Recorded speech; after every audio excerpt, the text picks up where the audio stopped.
Hi everyone. పాపాలను తుడిచివేసే వేగవంతమైన మార్గాల్లో పురాణాలు ఏవేవి చెప్పాయో మీకు తెలుసా? మనం చేసే ప్రతి ఒక్క పని, ప్రతి మాట, ప్రతి ఆలోచనలో కూడా కర్మగా మారుతుంది. కానీ దానికి మనము శుద్ధి కూడా చేసుకోవచ్చు. పురాణాలు ఏం చెబుతున్నాయో వినండి. మనము ఫస్ట్ వన్ వచ్చి హరినామ స్మరణ. ఓం నమో నారాయణాయ, ఓం నమః శివాయ అనే నామస్మరణ భగవన్నామంలో శక్తి ఉండటం వల్ల మన యొక్క హృదయాన్ని శుద్ధి చేస్తుంది. పాపాల్ని కడిగేస్తుంది. జన్మ జన్మలకు కర్మ విమోచనం అనేది ఇస్తుంది. ఇలాగే ఈ యొక్క హరిహరుల క్షేత్రాలు చూడటం ద్వారా మనం పాపాల్ని పోగొట్టుకోవడానికి సాధ్యమవుతుంది. మరి మనము ఇంకా రెండవ విషయానికొస్తే హోమాలు.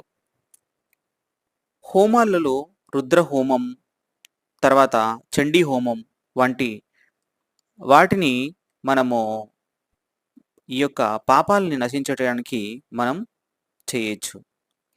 ఈ యొక్క పాపాల్ని నశించడానికి ప్రెజెంట్ ఉన్నటువంటి ఈ యొక్క కలి ప్రభావం వల్ల చాలా వరకు పాపాల్ని ఈ రుద్ర, చండీ హోమం ద్వారా అగ్నిలో దహనం అనేది చేస్తాయన్నమాట. అగ్నిదేవుని సమక్షంలో చేసినటువంటి శుద్ధి శక్తివంతమైన మార్గం. మన మూడవదొచ్చి తీర్థ స్నానం. గంగా, గోదావరి, కాశీ వంటి నదులలో పవిత్రమైనటువంటి నదులలో ఈ యొక్క క్షేత్రాల్లో ఉన్నటువంటి నదులలో మనం స్నానం చేయటం ద్వారా శరీరానికి ఉన్నటువంటి శౌచం, ఆత్మకి కావాల్సినటువంటి పవిత్రత అనేది లభిస్తుంది అని పురాణాలు చెబుతున్నాయి. కాబట్టి పుష్కరాలు వచ్చినప్పుడు కూడా తీర్థయాత్రలో స్నానం చేయటం శ్రేయస్కరం. ఏకాదశి ఉపవాసం. ప్రతి మాసంలో 2 రోజులు వచ్చే కృష్ణ పక్షం, తర్వాత శుక్లపక్షం ఈ యొక్క ఉపవాసం అనేది చాలా అతి శక్తివంతమైనది అని చెప్పి శాస్త్రాలు చెబుతున్నాయి. అలాగే దానం. దానం చేయటం ద్వారా పాపాలకు క్షమాపణ కోరే విధానమే ఈ దానం. దానం వల్ల మనసు కూడా మృదువవుతుందని, కర్మ తేలికవుతుందని చెప్పబడింది. పురాణ శ్రవణం.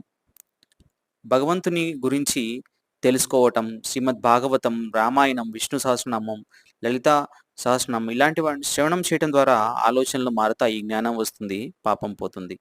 మరిన్ని విషయాలకి మన యొక్క ఛానల్‌ని సబ్స్క్రైబ్